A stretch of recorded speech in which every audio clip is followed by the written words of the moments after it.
I stood in the suffocating silence of my dark study, watching my daughter-in-law slide a stolen key into my fireproof cabinet to raid my deceased wife's inheritance files. How does a woman who claims to love your only son end up treating your family's private sanctuary like a crime scene?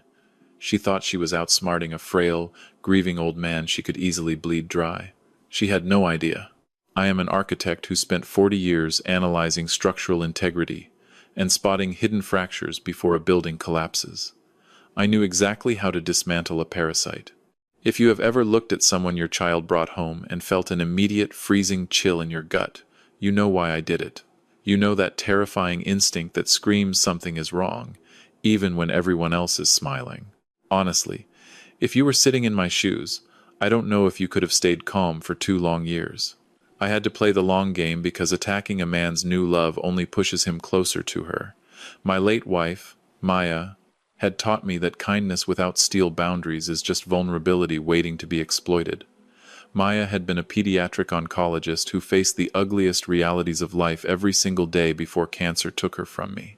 She left behind a legacy, a beautiful historic brownstone in Lincoln Park, and a massive trust for our son, Julian. Julian was 34, an incredibly talented structural engineer who would give you his last dollar and apologize if it wasn't enough. That was his fatal flaw. Generosity is a beautiful trait until a predator spots it.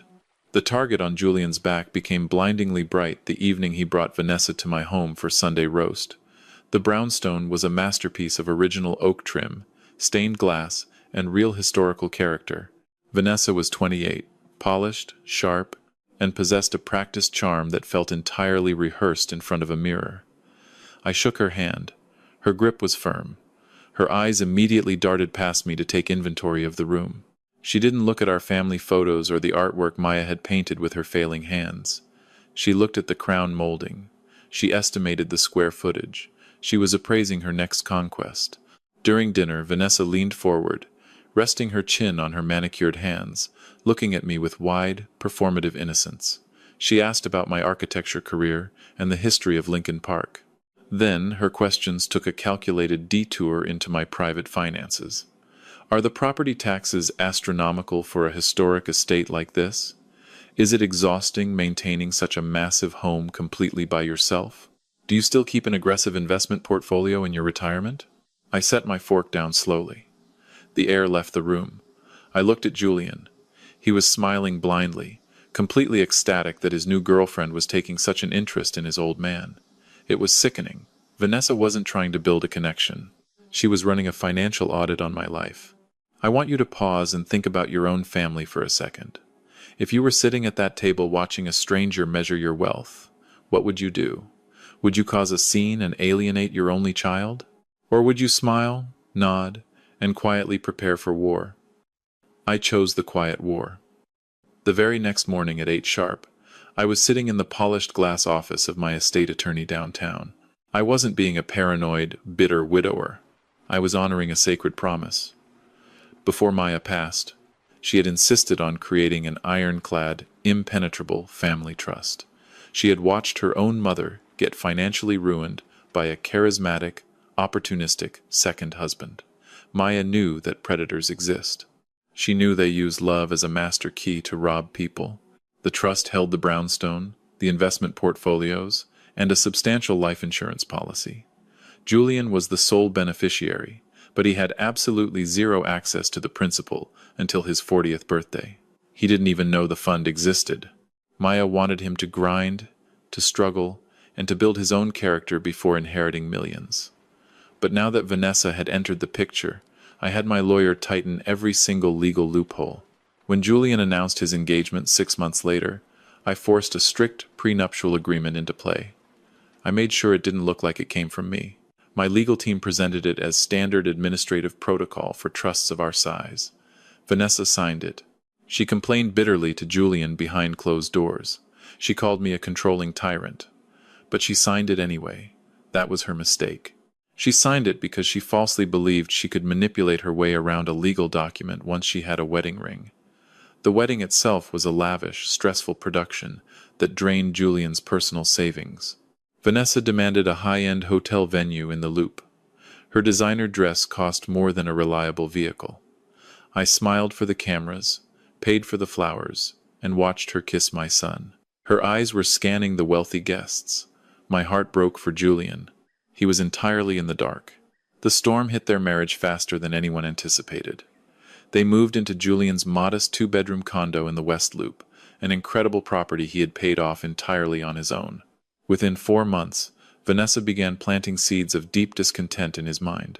"This place is suffocating," she would whisper in the dark. "The neighbors are far too loud.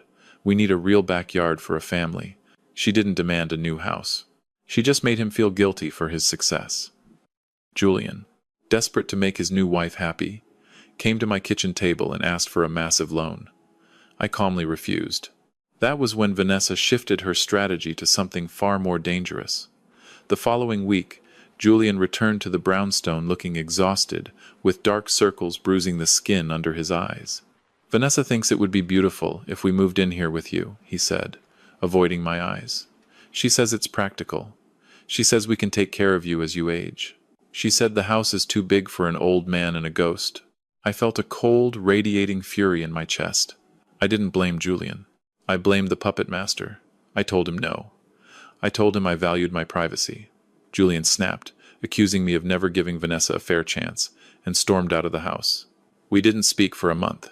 During that year of silence, Vanessa escalated her plans. She suddenly quit her corporate logistics job, claiming her manager was toxic, and she needed to launch her own independent consulting firm.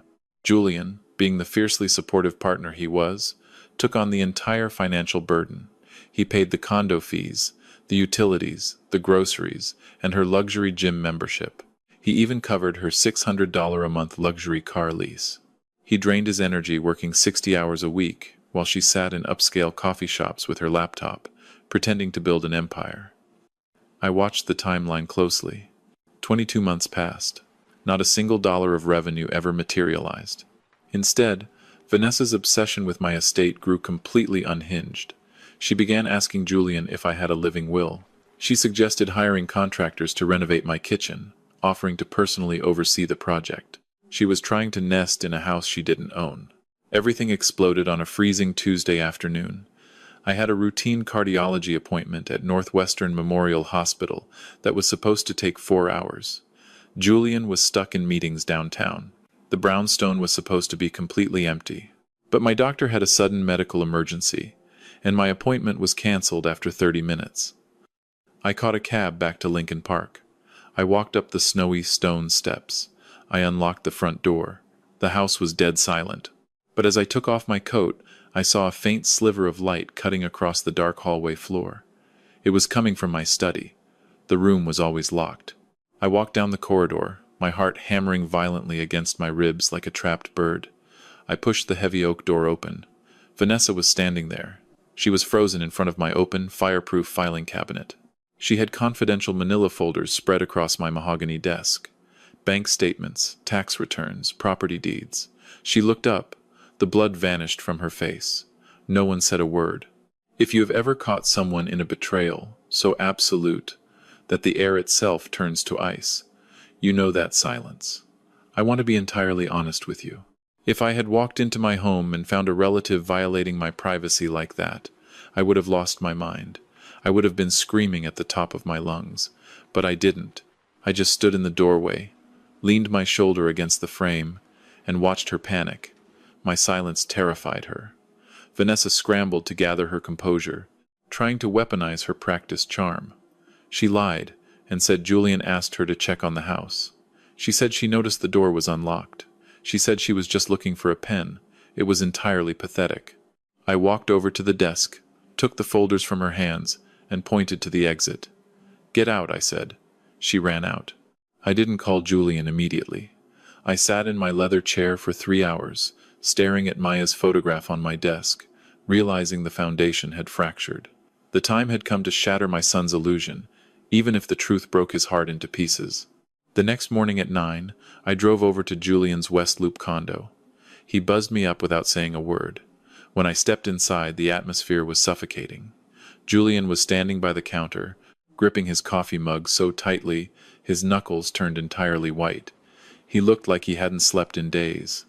Vanessa was sitting on their velvet couch, her arms crossed, looking entirely defiant. She had spent the night spinning a victim narrative, painting me as a hostile, secretive tyrant. I sat down in the armchair across from them, keeping my heavy winter coat on. I looked directly into her cold eyes. "You broke into my private study," I said. My voice was quiet. It carried absolute weight. Vanessa scoffed and tossed her hair. "I was looking out for our future," she shouted. "You are 70 years old, Martin. Julian is your only child. It is incredibly selfish that you keep your financial estate hidden from us. If something happens to you, we are the ones who have to deal with the legal mess." I was being practical. I slowly turned my head to look at my son. "Did you authorize her to search my private records?" Julian swallowed hard, his eyes glued to the floor. "No, Dad, I didn't." Vanessa's face contorted with rage. She realized her husband wasn't falling into line. "Julian, I saw the legal papers," she cried, her voice shifting into a desperate, manipulative whimper. "He has structured the entire trust to completely exclude me. Even after we got married, even after everything I have sacrificed to build a life with you, he treats you like an incompetent child." I stood up slowly. "That trust was established by Julian's mother 15 years ago," I said clearly. "It holds the house, the investment portfolios, and the insurance policies. It is worth $2.5 million. And you are right about one thing, Vanessa.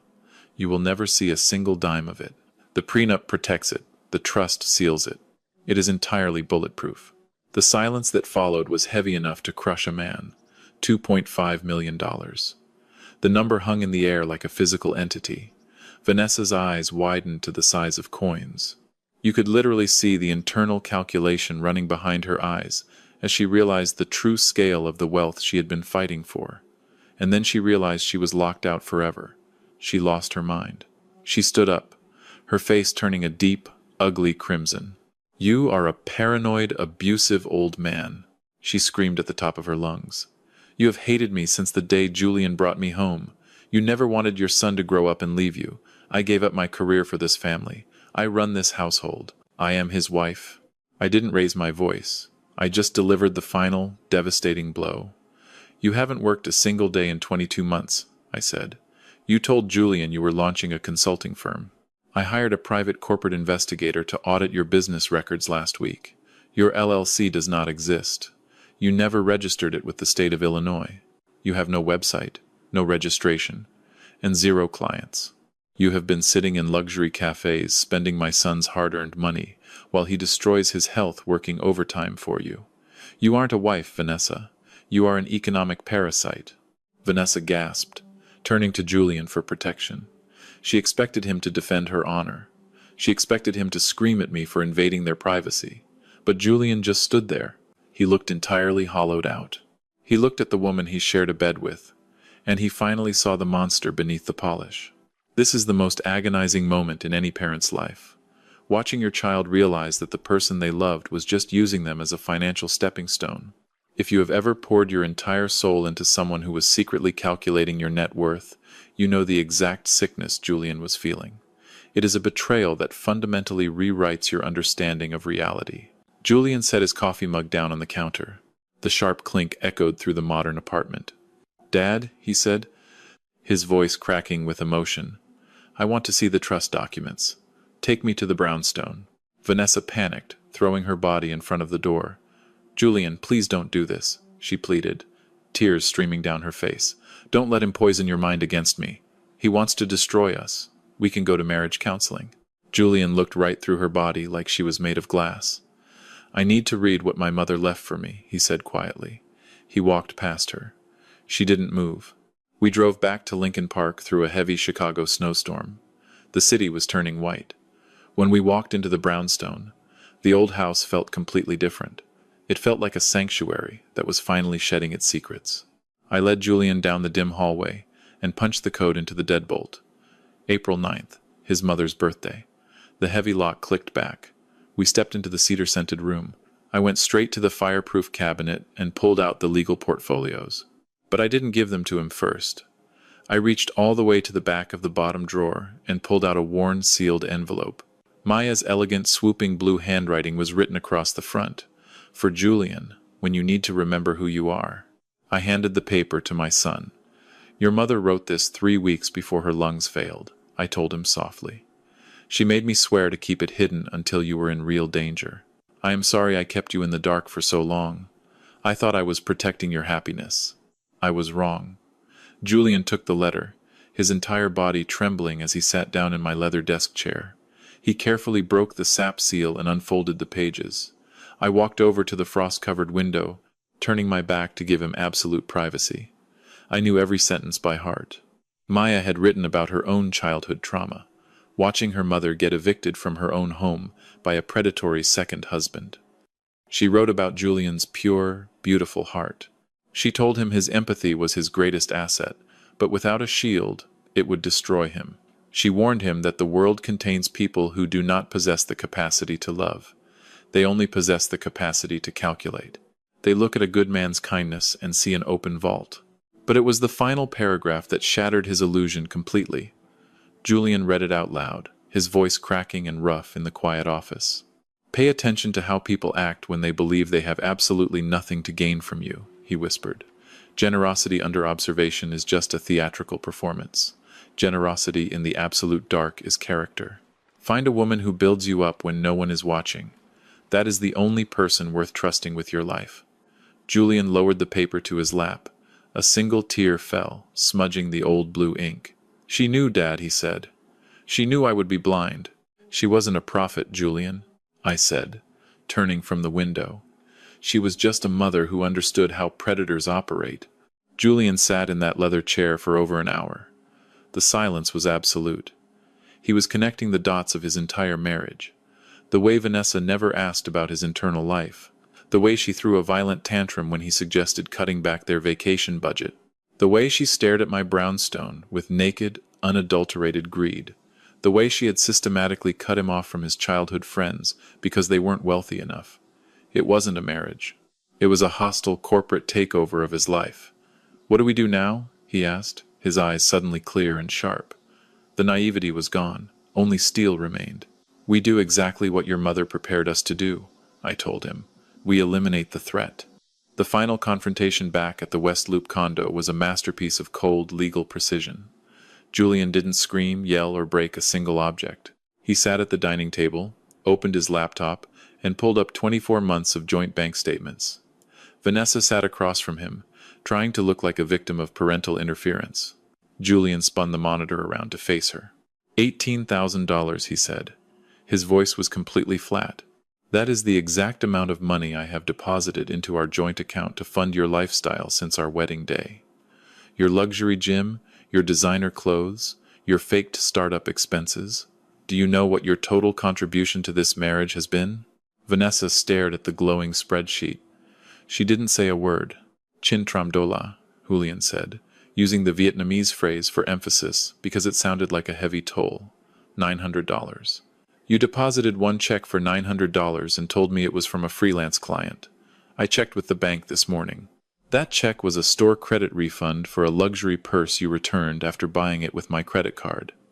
You have faked your entire professional career since the honeymoon. Vanessa's victim act instantly evaporated into thin air. The sweet, supportive wife vanished, replaced by a snarling, furious monster of pure entitlement. So what? She shrieked, slamming her hands on the table. I am your wife. You are legally obligated to provide a certain standard of living for me. You promised me a future, Julian. You think I wanted to waste my youth living in this pathetic little condo while your arrogant father hoards millions in a mansion? I thought you had real ambition. I thought you were going to be a success. I was going to be a husband, Julian said quietly. You were just looking for a lottery ticket. He snapped the laptop shut. The noise was like a gunshot. This condo is separate property, titled solely in my name before the marriage, Julian continued, standing up. My father's attorney has already drafted your eviction notice. You have 48 hours to pack your belongings and exit this property. If you attempt to contest this divorce, we will subpoena your faked company records and file formal charges of financial fraud and grand larceny. Vanessa looked at Julian with pure, unadulterated hatred. Then she looked at me, her jaw clenching tightly. You planned this from the very beginning, she writted at me. You destroyed my life. I didn't destroy anything, Vanessa, I replied smoothly. I just turned on the lights in the room. You are the one who scattered like a cockroach." She packed her bags and left 48 hours later. The legal divorce process took exactly 4 months. Because of the ironclad prenuptial agreement I had forced her to sign, she walked away with absolutely nothing. Her attorney reviewed our asset protection structure and told her she would lose everything in a court battle. She tried to demand a massive alimony payout, but the judge threw her motion out of court the second we produced the THAM-22 report, proving her faked consulting firm was a total sham. This grueling experience taught me an unforgettable lesson about protecting the people you love. The mistake most people make is believing that love can cure a predator. It can't. Only boundaries can protect you. What Maya understood, even as she lay dying in that hospital bed, was that you cannot defend gentle people with gentle tactics. You need iron. You need legal walls. Kindness without a shield is just a free buffet for the monsters of this world. You need to look at your own relationships right now and ask yourself a hard question. Who is draining your savings, your time, and your mental health without ever making a single deposit? Are you funding someone else's greed just because you are terrified of being alone? 2 years have passed since that dark winter. The Chicago snow has melted, and the Lincoln Park brownstone feels alive again. Julian comes over every single Sunday afternoon for dinner, but he doesn't walk through the front door alone anymore. Last Sunday, I was standing over the stove, stirring a fresh pot of marinara sauce using Maya's old recipe box. The door opened, and Julian's genuine, booming laugh echoed through the house. Walking in right behind him was Clara. Clara is 32, a pediatric nurse who spends her weeks caring for sick children. She drives a battered old sedan, laughs from the bottom of her stomach, and the first time she entered this house, she didn't look at the crown molding. She walked straight to the mantelpiece, looked at Maya's photograph, and asked me what her favorite music was. She wanted to know the soul of the family, not the market value of the real estate. I watched Julian and Clara help each other set the dining table. They bumped shoulders naturally. They smiled in the quiet moments. It wasn't a performance for an audience. It was real. It was generosity in the dark. After we finished eating, Clara insisted on cleaning the kitchen entirely by herself. Julian and I walked out onto the back porch to look at the garden. The spring air was crisp, carrying the scent of blooming flowers and wet earth. I handed my son a glass of red wine from a vintage bottle Maya had saved for a historic occasion. "Dad," Julian said, looking out at the yard. "Thank you." "For what, son?" I asked. "For keeping that deadbolt locked on the study door," he said softly. "For loved me enough to endure my anger until I could finally see the truth." I took a sip of my wine, feeling an overwhelming, radiant sense of closure. The storm had passed, and the foundation of our family was stronger than ever before. "I didn't save you, Julian," I told him, looking at the old maple tree in the yard. "Your mother did. I just held the key. The study remains locked to this day. The code will always be April 9th. But it is no longer a fortress against danger. It is just a room filled with beautiful memories. Because the legacy Maya left behind is finally safe. I want to know exactly what you think about my actions. Did I overstep my boundaries as a father by investigating my daughter-in-law? Or was I completely justified in doing whatever it took to protect my son from a predator? Leave a 1-inch the comments if you think I am a hero, a 2 if you think I should have minded my own business, or a 3 if you think Julian was far too naive for his own good. Tell me where you are watching this video from right now and what time it is in your city. I love connecting with everyone across the globe. If you have ever survived a relationship with a financial manipulator who tried to drain your soul, please share your story down below so we can help others recognize the red flags before it is too late. Please hit that subscribe button right now if you want to see more stories about justice, family protection, and the deep emotional truths of life. This is a fictional story inspired by real emotional experiences, fully rewritten and reimagined in Chicago to create original content. Any resemblance to real people or events is coincidental.